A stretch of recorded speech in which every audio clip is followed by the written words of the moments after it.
Pokemon gyms are so much more than just RPG dungeons. Holding a special significance within the franchise's legacy, these thematic battles are an iconic staple of the series. For those who are unaware, the commonplace flow of a Pokemon title is a rise to the top, coming-of-age story as you, the player, battle your way through a set of 8 differently typed gyms until finally being strong enough to face the Elite Four, and contend for the Pokemon Championship. And with 20 plus years of legacy underneath its belt, the tradition's held for its fair share of time. Now with 55 pro trainers and challenges that have taken the title, 65 if you include the various trial battles of recent main series releases Ultra Sun and Ultra Moon, there's only one question that rings true. What makes a great Pokemon gym and gym leader? Well, to answer that, I think we're best suited looking at the assortment of locations and what factors we can learn from their performances to design the best gyms for the series. Hey all you trainers out there, I'm Skip the Tutorial, and this is Boss Battle Breakdown.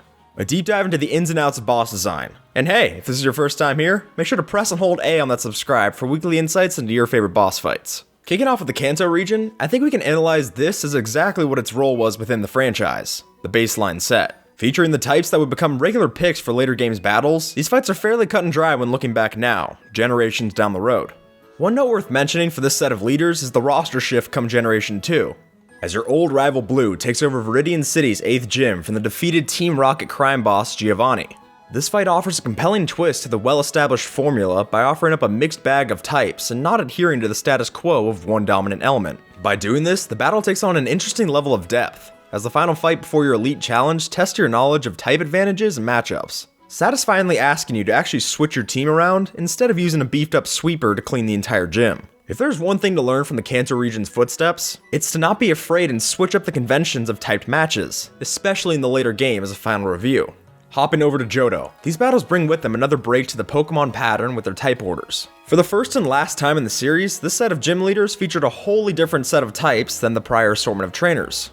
And of course, this is due to the nature of being the original sequel, and with 18 types to choose from, there's bound to be some overlap across the series. Unless it's dark, because apparently a gym for that type would be far too outrageous. But with that out of the way, it is worth mentioning the impressive job that these new leaders did for building upon the established formula to keep the series fresh. And while I can sing the praise of the type reversal in this region's Pokemon Challenge, the feature that truly sticks out to me is the gym rematch system introduced in the Johto remakes of Heart Gold and Soul Silver. Having the ability to score the phone numbers of each of the trainers and call them up for tougher battles in the fighting dojo is a blast. But more importantly than just giving an extra bit of weight to the post-game content in these titles, these rematches also serve to provide an even deeper connection between the player and these notable NPCs, since it shows that the supposedly strongest trainers of the land maintain a place as active participants in the battling circuit, as well as giving the player an all-important frame of reference as to how far they've come in comparison to their old opponents. It's an enticing feature that would be worth revisiting later on in the series. Transitioning over to the water-focused region of Hoenn, the gyms admittedly reverted back to some of the pre-established basics of the franchise. Heck, we even got rock and electric type gym leaders for the first and third spots again. That being said, there were some key experiments that defined the generation's battles, chief among which is the doubles fight against the psychic twins Tate and Liza in Moss Deep City. Sending out 2 of your own to square up against the siblings Lunatone and Solrock. This fight messes around with a concept that hasn't been properly re-examined in later series matchups. You see, as the franchise has grown to incorporate more forms and stylings for battles, such as rotation and even battle royale face-offs, the gyms of the series have primarily just stuck to the best understood one-on-one fights. While it might not be within the best interest of the series to have the player go toe-to-toe with every gym leader in some wacky format, I do believe that the change of pace offered by these variations breaks up what could feel repetitive in the gameplay, especially if they effectively test the player's knowledge of handling alternative forms of combat. With a look at Sinnoh in the 4th generation, we should touch on another important aspect of Pokemon gyms, their layout prior to the leader.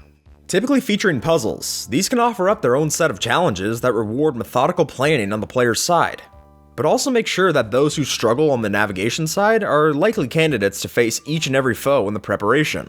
Now while sections like Crasherwick's rising and falling water levels, or Volkner's rotating gear platforms give the player some charming puzzles to solve, the one I'd like to focus on from the Diamond, Pearl, and Platinum array of games is Candace's slip-sliding snowball challenge. Asking the player to build up enough of a straight shot for proper snowball breaking momentum, this ice-themed sequence serves as a cautionary source to the intensity a gym layout needs. Tasked with leveling the 5 snowballs in front of the frigid trainer, this design drives a sense of trial and error, especially since the screen isn't large enough for the player to snag a good enough glance at all aspects of the room in one fell swoop. Partner with the classic tedious movement that can only come from an ice level, and this layout provides an uncomfortable, yet necessary example as to how these moments of exploration should be handled. In the 5th generation, Unova stands as plenty of people's favorite region for the Pokemon League, and while common factors of good puzzles and roster setup play into this, a largely cited reason is for the heavier inclusion of these named NPCs in the game's overarching story. There's plenty of credence to this as well, since the player encounters these leaders in some way, shape, or form prior to their official gym battle. Furthermore, the establishments of characters like Clay, Lenore, and Elisa double as locations for other thematically fitting functions, such as a mine, a library, and a runway, respectively. The overall accomplishment of this design choice is providing the player with a world that feels lived in, and again, plays off the concept we mentioned earlier of building a connection and earning the respect of the opponents you fight against. Nowhere is this more apparent than in the game's conclusion in End's Castle. Being confronted by the 7 sages at the invasive entrance to the palace, the player tenses up for a volley of matches, until out of nowhere, the same gym leaders you had defeated to get there lend a hand and take your place against Team Plasma's foes. If there's anything that Unova proves, it's that giving a story function to these landmark figures within the region sets up a more comprehensive and bookended connection to these bosses throughout the player's journey. The final region, as of the time of recording this, to offer true gym battles is the French-based Kalos in Generation 6. And unfortunately, if Candace's Snowpoint Gym served as a cautionary tale for where the puzzle aspects of these fights shouldn't go, then this whole selection of challenges stands as a do not enter sign for Pokemon boss design. Reverting the story significance of the characters back to the confines of their gyms, these leaders consequently don't leave the same lasting impact that other trainers from previous installments did. Honestly, share with me your thoughts on these bosses, because if you can truthfully remember over half of their names, I'll be thoroughly impressed. It's more than I can hope for accomplishing. Another reason I think these fights are often dismissed as unmemorable is because of the generally agreed upon ease of these titles.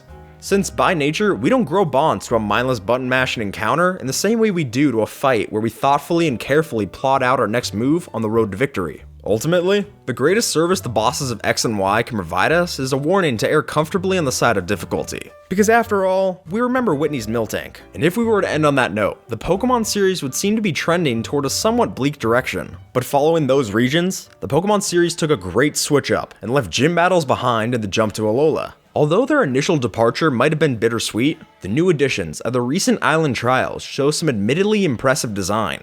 Ditching the confines of gyms for more open exploration segments, the various trial captains ask players to pursue aspects of being a Pokemon trainer past the typical battling of gyms. From studying dances to answering trivia, these folks offer up a set of original challenges that just wouldn't have been seen on your original Game Boy screen. But the aspects of battling still remain with the inclusion of gigantic totem Pokemon, in which the player battles a super powered up version of a regular creature that simultaneously calls on other pals to take you on. In tandem with the conclusion sections of the Grand Trial Kahuna fights, the Island Challenge gives an interesting alternative to the typical gym format that the series subscribed to for years before. So are the trials the definitive Pokemon Challenge experience? Well, I would definitely argue it's a kickstart in the right direction, and later Pokemon titles taking with them the variety of combat and exploration seen in the Island Challenges would be remarkable.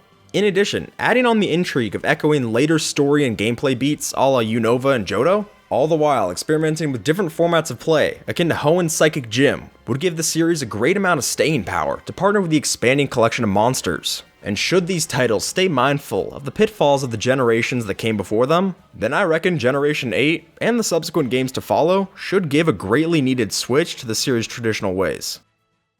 Hey there, tackle this one up in the top right about how we should judge fangame bosses, or splash down in the bottom right for another video. If you want to support the channel and get new insights every week, then make sure to catch that subscribe button. But until then, take care, and you have a good one, alright?